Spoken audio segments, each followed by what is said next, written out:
mental marathon with a lecture, this time not of ghost, but still something daring, because now we are using the P word.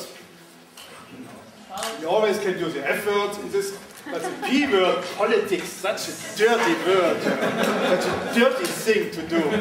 And you know, I have a really distaste for this, for politician and for politics. Thinking of philosophy, political philosophy has not changed since Aristotle, you know, such a stupid thing. But on the other hand, you also know that we have in this program, by my selection, a few of the people who can really find a new way to think about politics. It will take another 100 years before it really becomes activism, but Agamben, Nancy, these are the people who are with the community, that we have nothing in common, whatever. That's what we have in common, that we have nothing in common.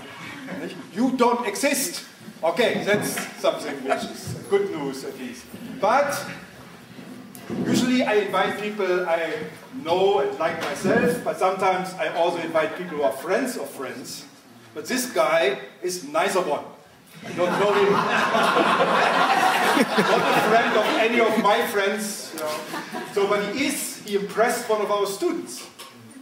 And this student, he told me about him, and not that I really trust this student, but she gave me an opening, and I said, why not?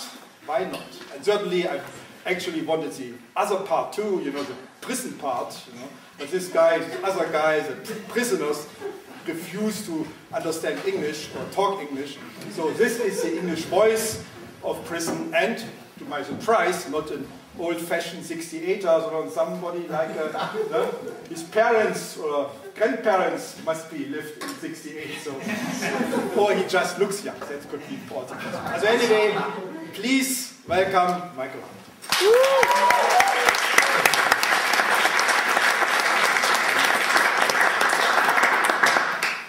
Thanks. I think I might stand and walk around just for the mental energy after the marathon. And also, I'm going to try to keep it relatively short. Like, I'll try to do 45 minutes or so that there is not only time but energy for some discussion afterwards. Rather than presenting a proper paper, what I'd rather do is present a research argument that's full of, I guess, ideas, but also mostly problems. And that seems to me the more interesting thing to talk about, I guess. The research agenda in general is aimed at the question of globalization and democracy. Really and this is where I'm going to be going today. Actually, I'm going to talk about a dirtier word than politics, because I want to talk about love. But that's another matter. It's a worse, difficult, and I'll end there. I'll end there with I have no great promises of resolution in that, but at least it's something that interests me. But the primary object of the agenda, and I think the easiest way to understand it, is to pose the question of democracy today. I guess one way of saying it is that in any approach to globalization, it seems to me we have to recognize globalization as having at least two sides to it.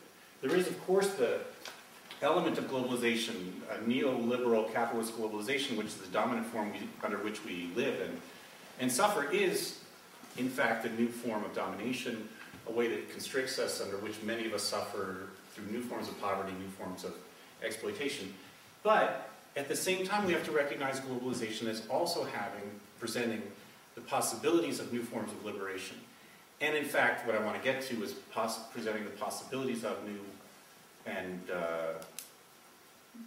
novel, really, forms of democracy.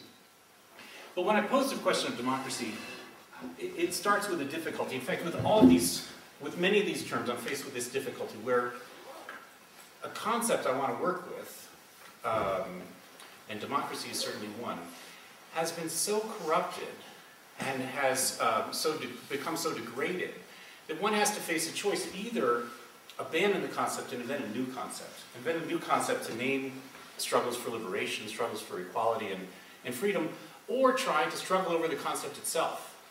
You know, the first option, and I'll describe Tony and my idea of empire in a minute, and this is an example of it, inventing new concepts.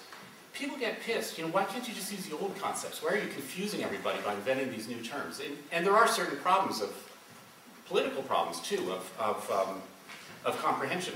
On the other hand, it also poses a problem, this other one, about using terms that have been degraded or been corrupted. How to struggle over them and allow people to understand what could be meant by them. And we face this with democracy. I think we not only see today a crisis of democracy, but a corruption of the concept. Let me just give a few ideas of what I might mean by that, just as an introduction to the project. And I hope, this is where I hope to end, is to give an idea of what democracy could mean, and what democracy could mean in a world of globalization. But let me start with the bad part. In one sense, you can recognize, here's just some examples of how to consolidate in your mind, I'm sure it's already present for you, the ways in which the concept of democracy has been degraded. I'm sure that many of you saw or at least read about like Bush's inaugural speech, or even during the election, the State of the Union, in which he used democracy and freedom incessantly. And then also, he has declared, and it's common to declare now, that the two great successes, the additions of democracies in the world today, are Afghanistan and Iraq.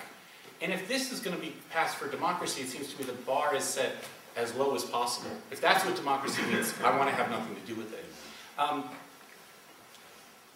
Furthermore, democracy, if you try to define it from its common usage today, it could mean, in its best of cases, it could mean something like periodic elections choosing among an established elite.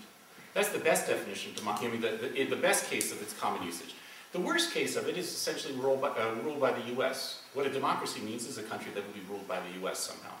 And so this is, I guess I'm just giving examples of the way that the concept of democracy has become degraded and seems almost inaccessible to use it in a positive way.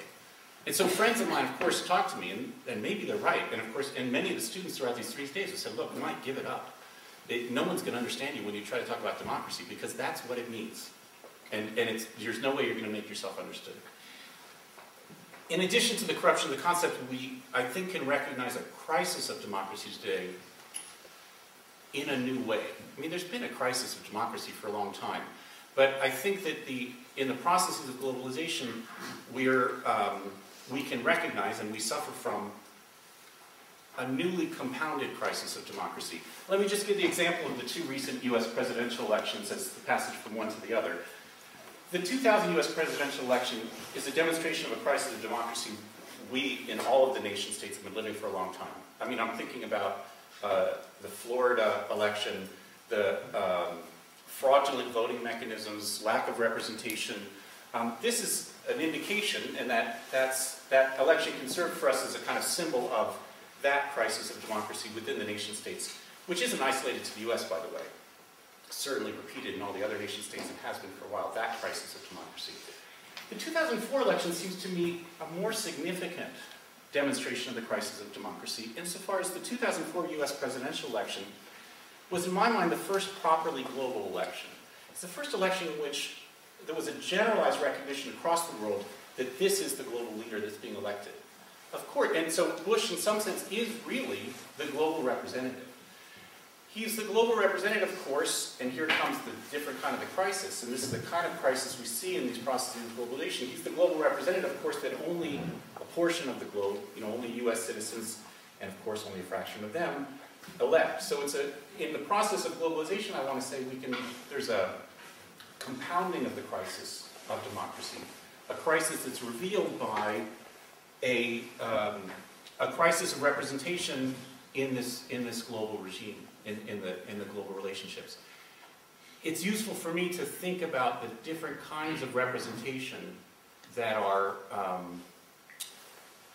constructed in these different relationships. I think that in many of these processes of globalization, and Bush as world leader is one of these, we no longer have the kind of representation that Weber thought characterized the constitutional capitalist democracies.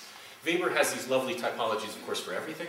And so the typology about representation he talks about is, on the one hand, is an instructed representation, like the council movements, like the Soviets. In other words, the kind of representation in which the representative is constantly instructed by the represented.